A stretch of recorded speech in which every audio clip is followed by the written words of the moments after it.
Okay, so we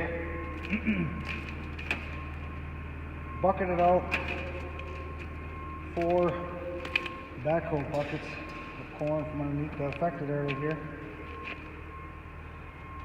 As you can see, the corn went quite a ways back and behind all these floor supports. We also ended up with a crack across the conveyor, which I believe is due to freezing of this puddle here and causing the conveyor to heave up, putting stress on the top and then causing it to crack. You can see where all the wet corn kind of settled up against the metal there.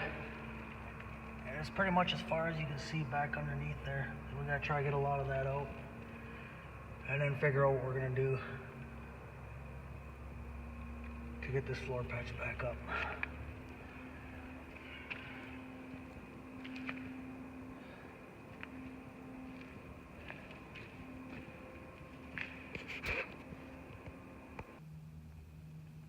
Okay, so we started putting the new floor supports in. Got a couple of the new planks in over top of the bad area here. Got as much corn out from underneath as we possibly reach in between the old floor supports. Those are all new ones there, as you can see. And we got a drainage system set up for this water leading outside of the bin. And we're just going to continue on with the rest of the floor supports till we get back to this point, which should close right up nicely.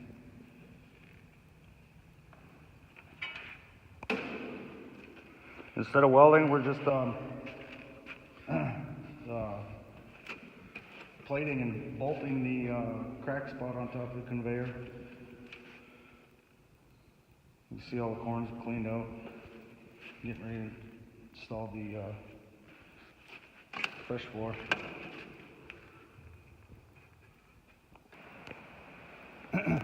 Okay, so getting the planks down. I believe there's probably 12 of them, 13, maybe 12. Just kind of puzzling everything in as we go. These floor supports. Reaching under probably 2 planks at a time to get them back under there. We're thinking that it's going to be these last 2 pieces are going to be a little tricky. I think what we're going to end up doing in the end is maybe trimming a tab. As you can see, we got a little channel there for the last one to sit in. So I'm thinking if we have to trim a tab, I'll bring the flux core MIG welder in and just tack weld where we need to, just for better support, including these edges. There, back all around here. And in the end, we're gonna have a piece of perforated stripping that's gonna go around and cover the whole seam. We'll turn video back on when we get to that point. Okay, so we're down to the last 3 floor planks. And what we're going to do is, because we're running out of space here and we've never been able to get under there to put the uprights on, we're going to build it up here. In the meantime, we're going to cut this piece of this channel off from one end to the other so that it will sit right up against this one. There'll be plenty of support under there, and also, like I said earlier, it's going to be MIG welded all the way across. So the plan is to build the last section like a table up here with the uprights, and if all goes well, we'll drop it right down into place. Get her tack welded, and then get the perforated strip down the edges here.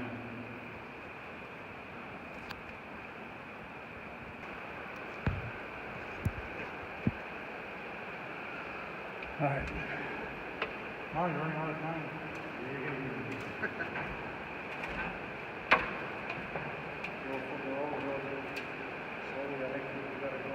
end's gotta go that way, eh?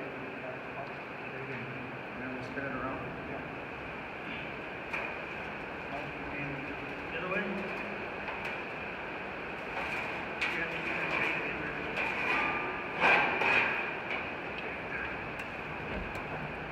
Oh, gosh, man.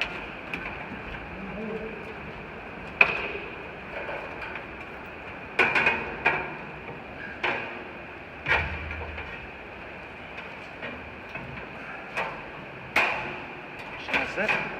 This one popped out. Don't go back down. You want to go back down?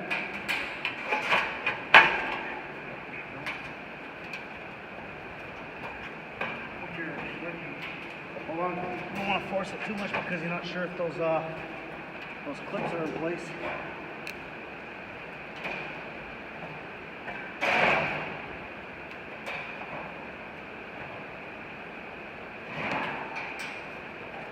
Start on one end and work our way down.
Okay, so what we're going to do now is bring this joint back up flush, and then we'll hit her with the MIG welder all the way along, and should be close to finish with this bin. Like I say, any suggestions or any comments, feel free. We do have 3 other 100,000 bushel bins that probably going to need the same repair at some point. And all right, so we'll get at her.